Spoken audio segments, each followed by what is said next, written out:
Muito bem, senhoras e senhores, olha nós aqui para mais uma etapa da nossa preparação aí, rumo à vaga tão sonhada, certo? Sua vaga desejada, como queira classificar isso. Sem delongas, sem perder tempo, vamos aqui hoje falar de algumas, né? Não todas.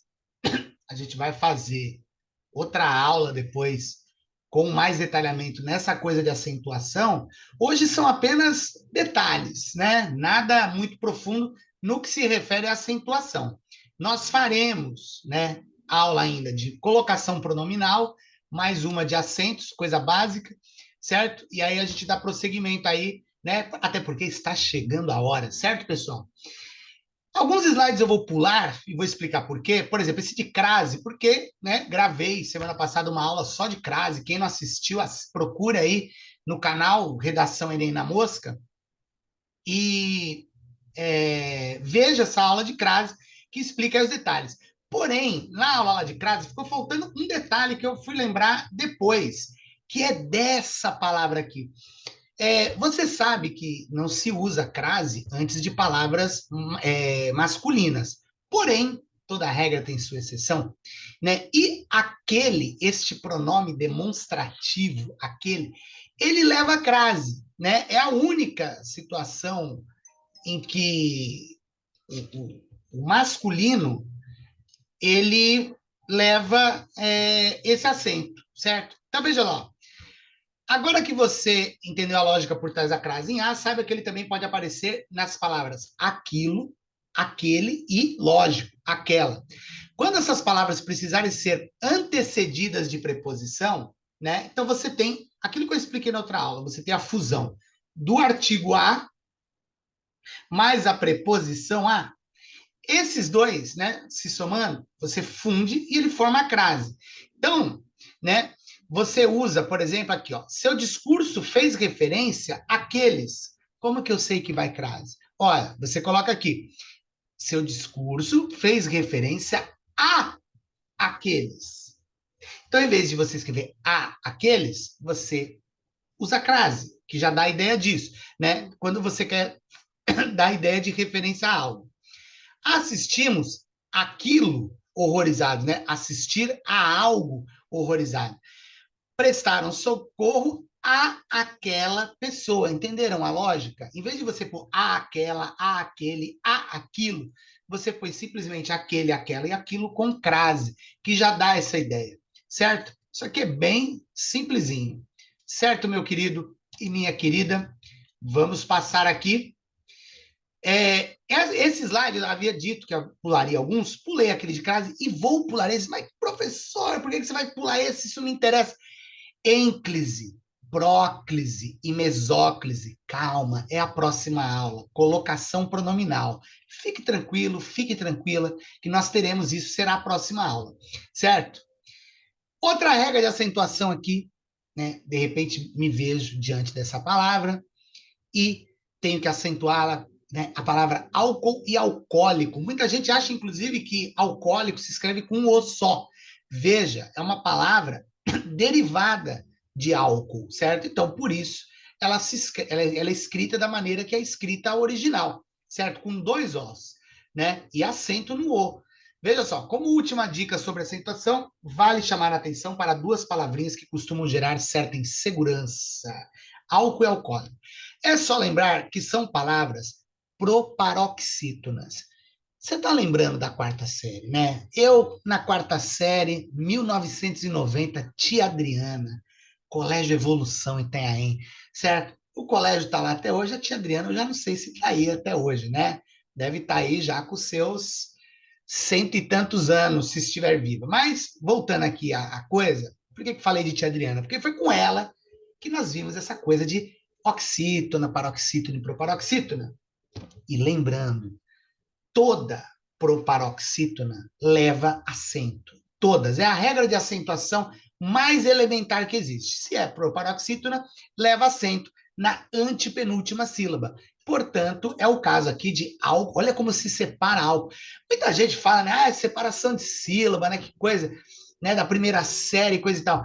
Mas na hora em que a pessoa vai passar, a palavra não terminou, né? Mas a linha sim, e você tem que passar a palavra para baixo, meu querido e minha querida, é nessa hora que você usa a tal da translineação. Vejam só, o senhor e a senhora, o nome disso, translineação, ou seja, passar de uma linha para outra. E aí você faz utilizando elementos da separação de sílaba. Portanto, na questão da acentuação, né, leve aqui também a questão da separação de sílaba e veja que são palavras proparoxítonas, levando acento em sua antepenúltima sílaba, como nos exemplozinhos aí, certo?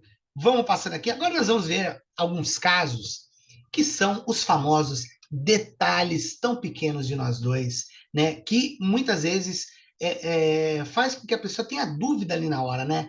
Eu sei que muita gente domina a matéria, sabe escrever e coisa e tal, mas quando se vê diante de situação de prova, dá aquele branco, dá aquele terror, né? E muitas vezes a pessoa vai mal por conta dessa questão do receio, certo? Então, vamos relaxar, vamos fluir a mente e captar aqui esses recadinhos, né? Primeira palavra, gramas, né? Meu, como eu vejo isso sendo principalmente pronunciado errado, né?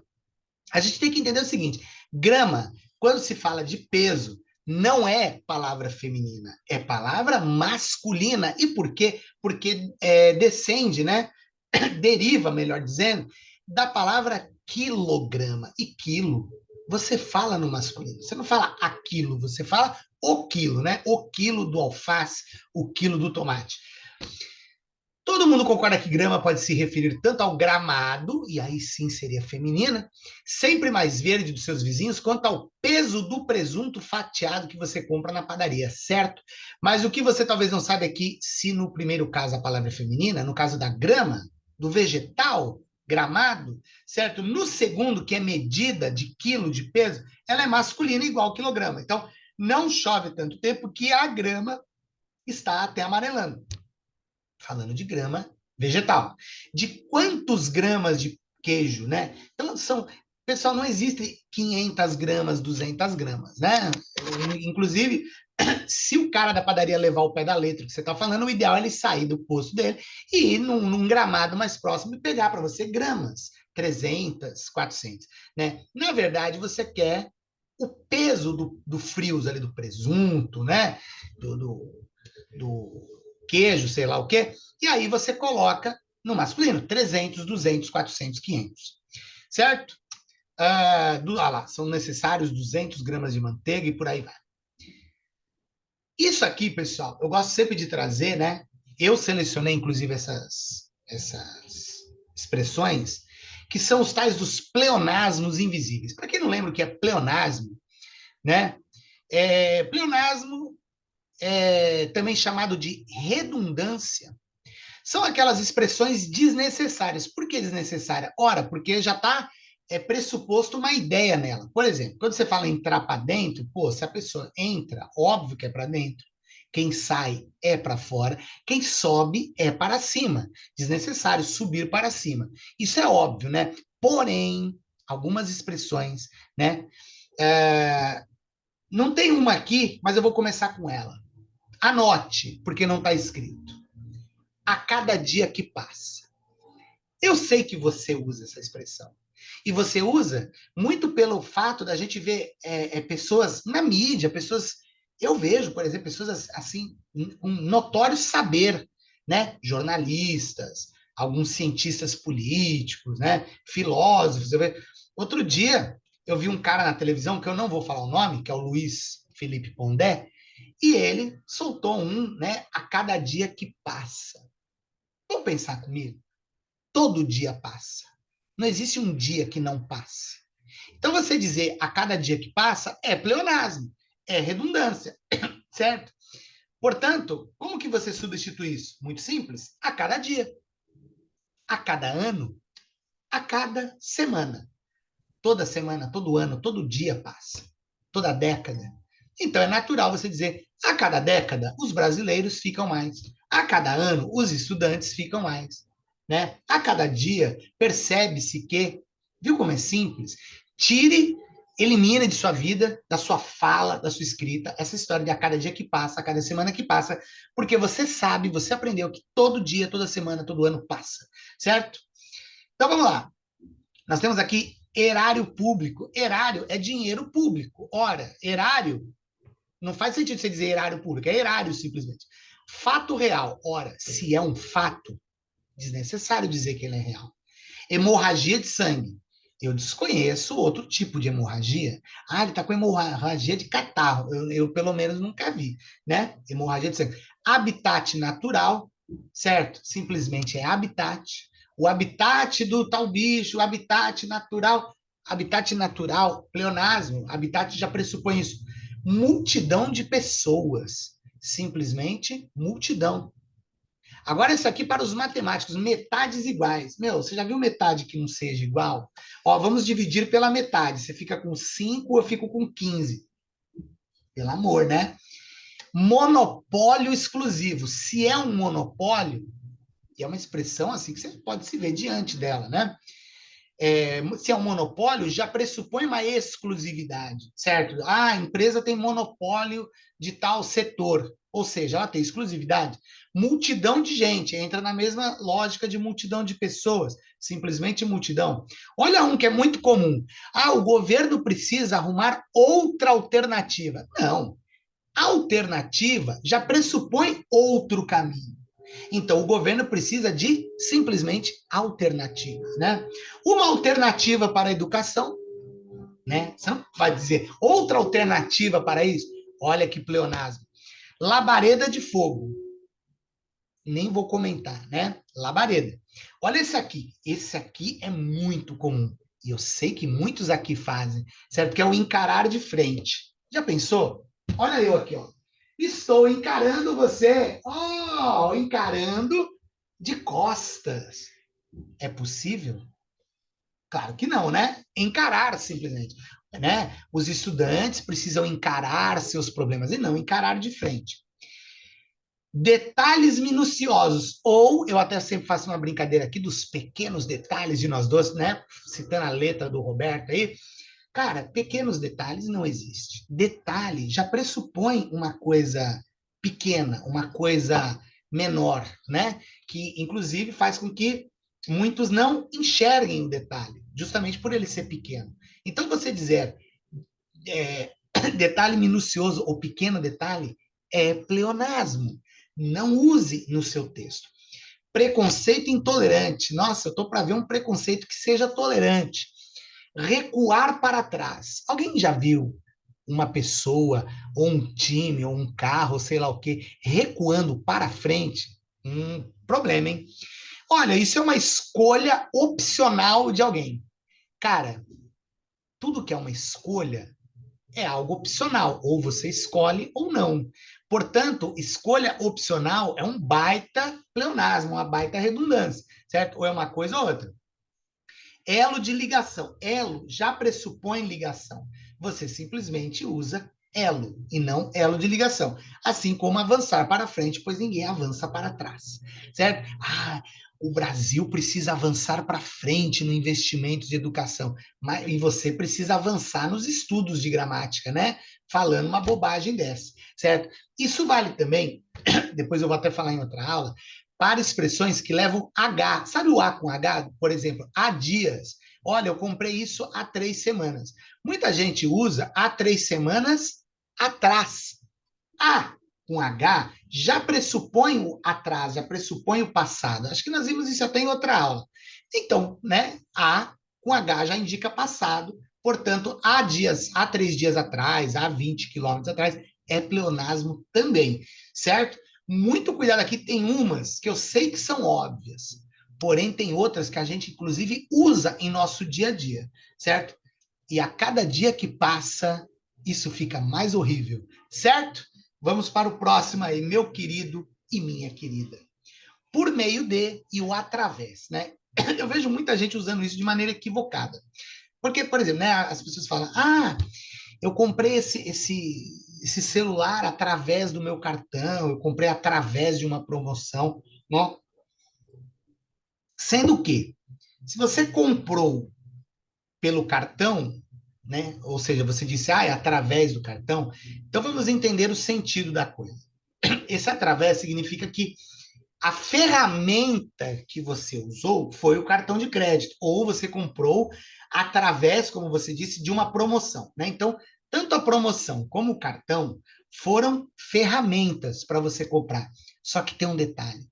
Quando você fala de algo que foi uma ferramenta para conseguir algo, você não usa através. Você usa por meio de.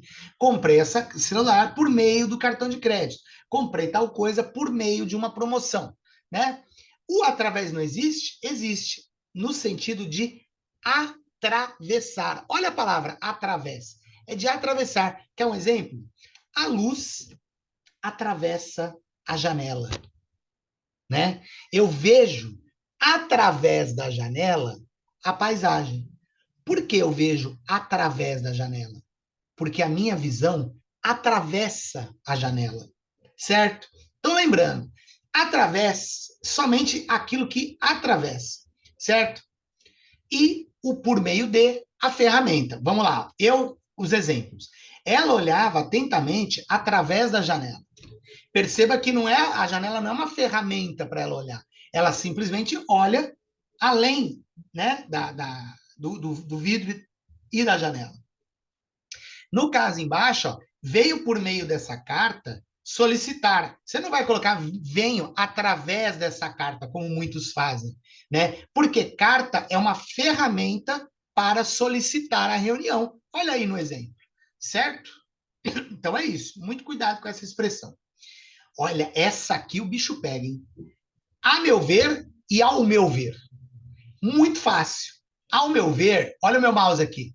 Não existe, meu querido. É igual funk bom. Não existe, certo? Ó, a expressão ao meu ver não existe simples assim, então você coloca a meu ver. Só que eu vou deixar uma dica imprescindível. Essa história do ao meu ver, anote. Vou dar um tempo aí, ó. Você vai pegar um caderno, você vai pegar aí uma folha, um resto de nota fiscal que nem eu tenho aqui. Não sei onde você vai anotar, mas você vai anotar. Você, sob hipótese alguma, vai usar essa expressão na dissertação. Por uma razão muito simples, já explicada em aulas anteriores. Você não pode usar a primeira pessoa do singular. Lembra disso?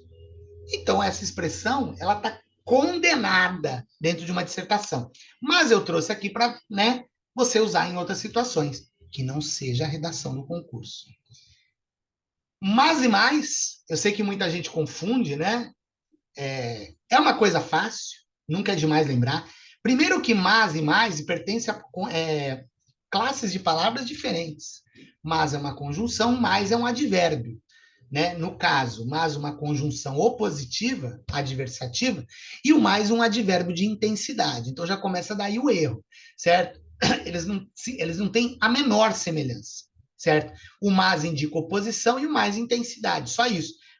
Por exemplo, olha, fui até o local indicado, mas, ou seja, porém, todavia, no entanto, entretanto, aliás, vem aqui comigo, chegue perto.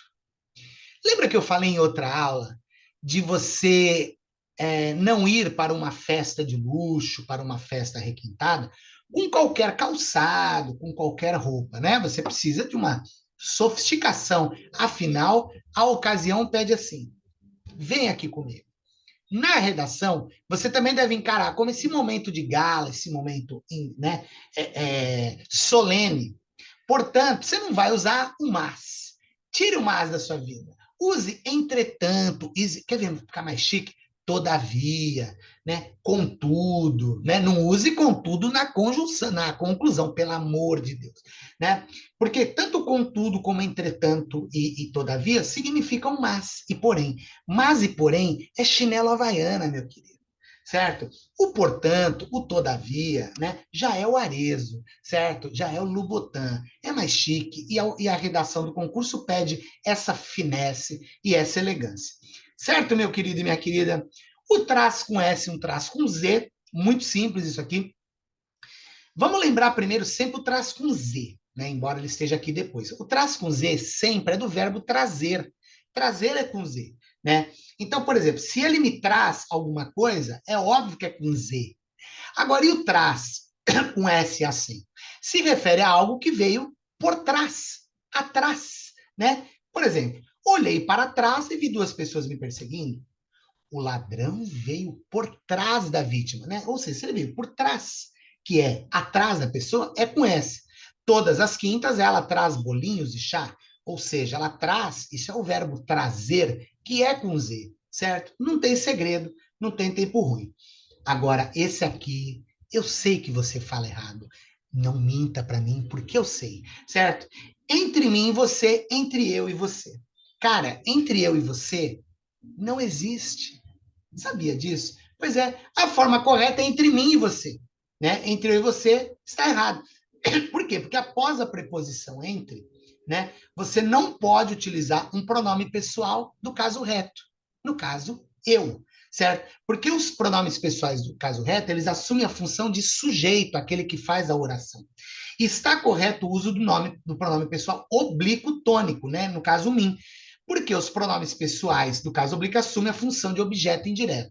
Mas antes que você fique, não lembro o que é objeto direto, sujeito, esquece. Anote. Entre eu e você não existe. Então, naquela próxima briga com o seu marido, né? Eu sei que vai rolar um barraco. Eu sei que você vai mandar ele tomar em alguns lugares, vai mandar ele para pontes que partiram, e daí para baixo, que eu tô ligado na sua. Porém, na hora que você falar que entre eu e você não há mais condições, você solte um sonoro entre mim e você. E nesse momento a briga cessará. Ele pegará você pelos braços e dirá o quanto te ama, principalmente pela sua finesse e elegância ao, né, se expressar. Beleza? Então, esqueça o entre eu e você.